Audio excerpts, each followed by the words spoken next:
Assalamualaikum warahmatullahi wabarakatuh. Para wartawan sekalian, pada hari ini alhamdulillah saya bisa meninjau ke lokasi tempat relokasi korban bencana Semeru. Dulu saya mau ke sini tanggal berapa ya? 16. Saya tidak jadi karena ada erupsi. Ya, oleh karena itu saya bahasanya itu mengqadha namanya. Kalau sholat itu mengqadha. Kunjungan saya dulu itu ke sini untuk melihat persiapan-persiapan yang sudah dilakukan. Jadi seperti saudara-saudara tahu bahwa lahan ini disiapkan untuk tempat relokasi mereka, dan di sini untuk 2000 para pengungsi. Rencananya dibuat yaitu tempat huntar, hunian sementara, dan nanti akan dilanjutkan dengan huntap. Nah, yang menarik antara huntar dan huntap ini menjadi satu. Jadi ketika dia dibangunkan huntar, kemudian dilanjutkan dengan huntap hanya di depannya. Itu jadi tidak kemana-mana, sehingga mereka tidak akan kesulitan lagi. Dan huntar ini sudah sekarang akan dibangun lebih cepat, dan diharapkan sudah Lebaran nanti sudah mereka menghuni huntar, kemudian juga dilanjutkan dengan huntap yang juga tentu berikutnya.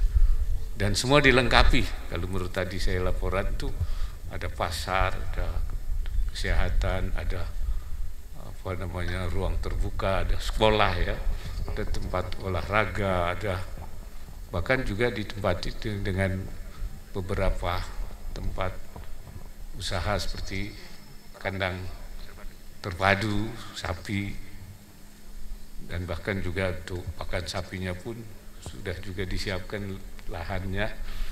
Jadi ini terpadu, ini yang disebut dengan smart village ya. Ya, yang kita jadikan model kalau terjadi semacam relokasi seperti itu. Jadi model yang kita, supaya mereka juga tidak kesulitan. Ini saya kira yang hari ini saya lihat jalan antar rumah ke rumah ini cukup lebar. Ya, ini 6 meter. Ini 8 meter. Ini seperti di perumahan. Ya, di perumahan 8 meter antara. Kalau jalan besarnya itu sampai berapa meter? 6 meter. Jadi betul-betul ini kampung ideal, smart village. Ya, lokasinya, kemudian penyediaan air minumnya tadi saya dilapori, reservoirnya itu sudah juga disiapkan. Bahkan pengolahan limbahnya ya, terpadu, ripalnya itu sudah juga dalam semua perencanaan yang terpadu. Nah, ini barangkali satu model bagaimana kita membuat perkampungan relokasi yang ideal di tempat ini. Itu saya kira. Silakan, barangkali ada hal yang ditanyakan. Selamat pagi Pak Wapres, perkenalkan saya Mawar Pak dari Koran Kompas. Mohon izin bertanya terkait saat ini kan pembangunan hunian sementara ini sudah tahap pertama ya Pak ya. Iya. Dan mungkin ingin diterangkan lebih jelas dari Bapak Wapres tahapan untuk pembangunan hunian sementara hingga nanti hunian tetap itu seperti apa Pak? Apakah akan berjalan beriringan atau setelahnya, dan kemudian mungkin targetnya kapan Pak para pengungsi ini bisa benar-benar menempati untuk hunian sementara maupun hunian tetap, dan kapan Pak targetnya untuk mereka warga yang terdampak bencana ini bisa seluruhnya meninggalkan lokasi pengungsian gitu ya Pak ya. Dan mungkin yang terakhir Pak, kalau banyak warga kan petani ya Pak ya, dan kemudian sebagian dari mereka kehilangan lahan pencaharian karena sawahnya menghilang gitu ya Pak ya. Mungkin apakah pemerintah juga memikirkan terkait ini juga Pak? Ya, kalau saat itu ya, tentu permintaan saya itu secepatnya sesuai dengan permintaan para pengungsi mereka supaya ingin bisa menempati secara ya diperkirakan hari raya. Tapi mungkin anunya Pak Bupati nanti tahapan-tahapannya seperti apa? Silakan Pak Bupati. Terima kasih atas izin Bapak Wakil Presiden. Pembangunan hunian sementara kita prioritaskan dulu dalam waktu 1 bulan setengah ini bisa terbangun secara keseluruhan. Dan hunian sementara ini saya laporkan kepada Bapak Wakil Presiden dibantu dari hampir semua relawan dan NGO yang nanti membangunnya secara bersama-sama, tidak satu persatu.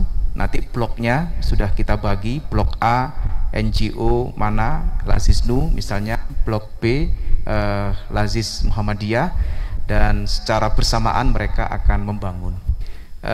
Dalam waktu 1 bulan setengah ini semoga ini bisa selesai. Kita prioritaskan dulu yang punya balita, anak-anak, dan yang punya lansia.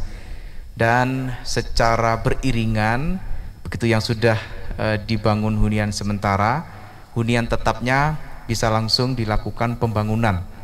Nah, target kami hari raya itu mereka sudah menempati di sini dan bertempat tinggal di sini, yang harapannya itu menjadi kehidupan baru bagi masyarakat yang ada di sini. Terkait dengan ekonomi, tadi sudah disampaikan oleh Bapak Wakil Presiden, kita saat ini sedang merencanakan untuk pembangunan kandang terpadu. Demikian Bapak. Untuk pertaniannya? Untuk pertanian, lahan yang ada mereka miliki saat ini tetap menjadi lahan mereka.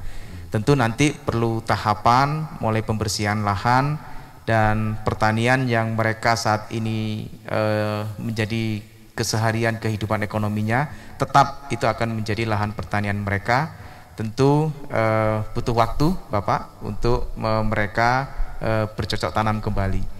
Mungkin dalam beberapa waktu yang awal itu bisa menjadi kebun, misalnya tanam sengon atau beberapa tanaman-tanaman yang lain yang bisa dilakukan dalam waktu cepat ini. Saya kira demikian Bapak. Jadi lahan mereka masih tetap, cuman tidak boleh dibangun permanen untuk tempat tinggal. Nah, tapi untuk pertaniannya atau mereka yang sebelumnya punya kegiatan pertanian bisa dilakukan. Silakan, barangkali ada. Ya, saya Farida dari MNC Pak. Izin untuk perkembangan jembatan yang putus ya Pak, di Buskobokan dan itu targetnya seperti apa ya Pak sekarang perkembangannya? Nah ini. Kemudian apakah akan dibangun kembali seperti sedia kala? Mengingat PU ya. Kemarin beberapa waktu lalu Ya. Dari PUPR ya sudah menyebutkan bahwa sedang dikaji ya. Ya, seperti Ya. itu. Silakan Pak PUPR. Saya Oke. Pak Sekjen. Terima kasih Mbak. Jadi untuk jembatan memang kita sadari karena ini akan menjadi urat nadi untuk konektivitas.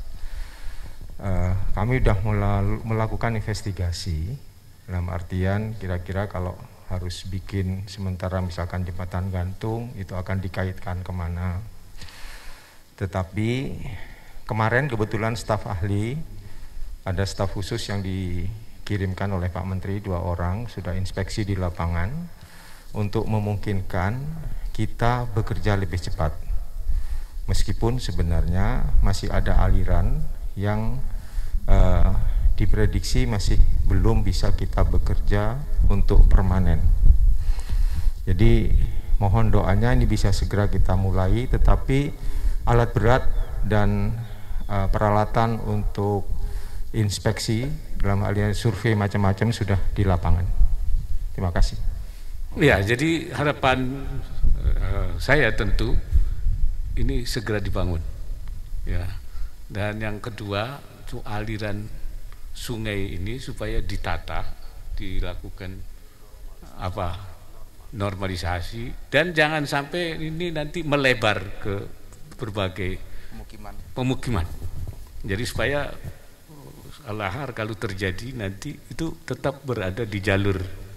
Nah itu, jadi jangan sampai nanti ada pemukiman lagi. Dan ini saya harap pembuatan jembatan dan normalisasi sungainya supaya alirannya tetap bisa menampung. Kalau nanti ada batu, ada pasir, ya bisa tidak menjadi menyumbat jalannya air atau jalannya lahar sehingga bisa ke perkampungan. Ini yang saya harapkan, saya kira, kepada PUPR. Silakan. Terima kasih. Assalamualaikum warahmatullahi wabarakatuh.